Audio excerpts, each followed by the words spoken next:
아마도 그 하루 동안에 많은 자료를 다들 찾아보셨을 겁니다. 뭐 국토교통부터 시작을 해서 뭐 블로그라든지 카페라든지 뭐 전문가들이 운영한다는 내용을 많이 보셨을 텐데 뭐 얼추 뭐 오히려 그 매스컴 기자분들을 통해서 나온 내용들이 거의 정답 같아요. 뭐 앞으로 어떤 식으로 더 이게 풍선 효과가 날 것이고 그런 부분이 이제 나와 있습니다.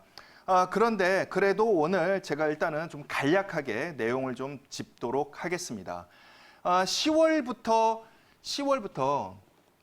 서울, 과천, 분당 등 투기과열 지구의 그 분양가 상한제가 이제 적용이 될 예정입니다. 여기서 왜 10월이냐면요. 보통 이제 그 예고 후에 한 40일 정도 있다가 시행될 예정이니까 대략적으로 계산해 보면은 아마 한 10월 초 정도 되지 않을까 싶습니다. 그래서 이제 10월부터라고 대략적인 기간을 둔 거고요.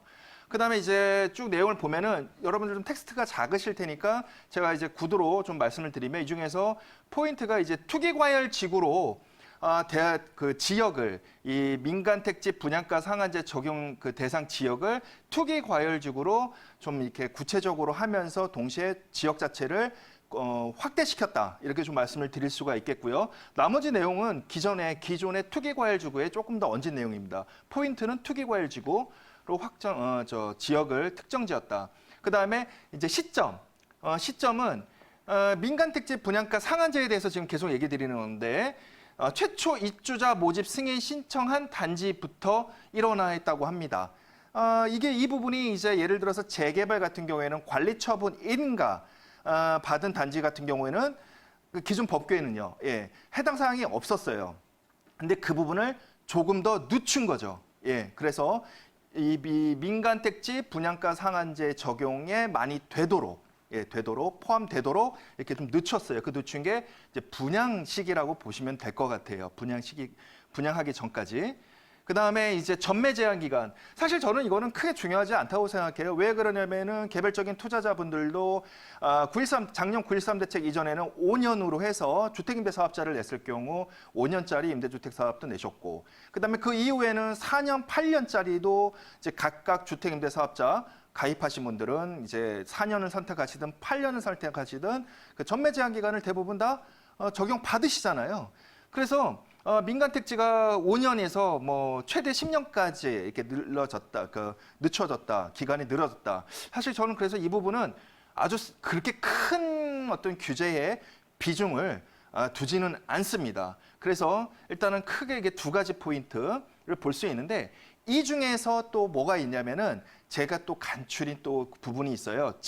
제가 바라보는 시점에서 규제에서 좀 크다고 생각했던 부분, 그게 뭐냐면 바로 이 부분입니다. 좀 글자가 많은데 또 제가 설명드릴게요.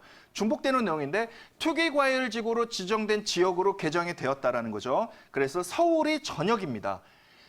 투기 지역이 아니라 투기과열지구면은 서울 전역이에요. 그 다음에 세종, 과천, 광명, 하남, 성남, 분당구, 대구, 수성구. 일단 이 부분은 제가 유도한 건 아니지만 여러분들 여기서 또 발 빠르신 분들은 눈치채신 분들이 있을 거예요. 이 지역이 아닌 곳은 되지 않을까. 그거는 여러분들이 많은 연구를 하시길 바라고요. 제가 방송에서 말씀드릴 수는 없는 부분입니다.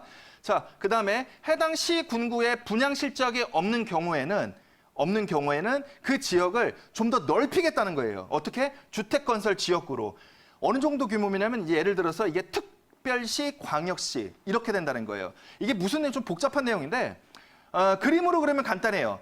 예를 들어서 민간택지 분양가 상한제를 이렇게 투기과열지구 이렇게 좀 작은 단위로 이쪽 지역에 했었어요. 그런데 여기에 최근에 분양한 게 없단 말이죠. 그럼 분양한 게 없으면은 이 지역을 그럼 결국 투기과열지구에서 뺄 것이냐? 아니면 투기과열지구에 놔두면서 민간택지 분양가 상한제는 적용할 것이냐? 이게 앞뒤가 안 맞는 거예요. 그러다 보니까 이걸 묶어서 요 투기과열지구 안에서 최근에 분양한 게 없다 하더라도 묶어서 나중에 하더라도 결국은 민간택지 분양가 상한제 적용이 받도록 넓히겠다는 겁니다. 그러니까 결국은 지역을 좀 넓히는 거죠. 규제 대상 지역을 넓히는 거다. 이렇게 보시면 될 것 같고요. 그다음에 최근에 이제 아주 이슈가 되었던 경기도 어떤 지역의 후분양제가 아주 난리가 났습니다. 높은 분양가임에도. 그런데 이 부분이 그러면은 피해 나갈 수 있는 부분이 아니냐. 라는 얘기가 많았어요. 그런데 그 부분에 대해서도 이 후분양도 마찬가지로 어떻게 해요? 바로 민간 일반 주택사업과 똑같이 최초 입주자 모집 승인 신청한 단지부터 마찬가지로 민간 택지에 대한 분양가 상한제를 적용시키겠다. 쉽게 얘기하면 후분양제도 똑같이 이 분양 승인, 분양 승인 후에 분양 모집할 때에 포함이 된다면은 규제를 하겠다. 이렇기 때문에 후분양제도 결과적으로는 피해갈 수 없게 이렇게 지금 내용이 나왔습니다. 내용이 길어졌는데 그래도 여러분들한테 힌트를 드린다면 이 지역에 대한 힌트를 제가 하나 드릴 수가 있고요. 두 번째는 대상에 대한 힌트입니다. 그러면 쉽게 얘기하면은 재건축, 재개발은 매스컴에도 나왔잖아요. 그 부분이 이제 투자에 대해서는 한 발 약간 물렀을 것 같고요. 그 대체한 대안이 무엇이 있을까요? 최근에 3기 신도시가 발표하고 2기 신도시도 아직 진행 안 된 부분이 있죠. 그런 부분들이 토지보상금이 흘러나올 거예요. 아파트로 이제 가진 않겠죠. 이런 부분에 대해서. 토지 쪽으로 다시 갈 수가 있어요. 그럼 어떤 풍선 효과, 토지가가 올라갈 수가 있다는 겁니다. 경기도 지역이라든지 서울에는 이제 나대지라는 거의 없으니까 그 토지가 경기도의 웬만한 데에 토지가가 상승할 수 있고 대체 상품으로서 또 하나가 뭐 상가라든지 오피스텔이라든지 오피스텔 같은 경우는 최근에 여의도에서 분양한 오피스텔이 있어요. 그 경쟁률이 무려 100대 1에서 200대 1이 넘었습니다. 그러니까 그런 부분이 다른 대체 상품, 오피스텔이라든지 상가라든지 아니면은 이렇게 소액, 핵심 지역의 소액으로 해서 오랫동안 주택임대사업자 8년짜리로 장기로 묵혀둘 수 있는 그러한 대체 상품으로 옮겨가지 않을까 생각이 됩니다.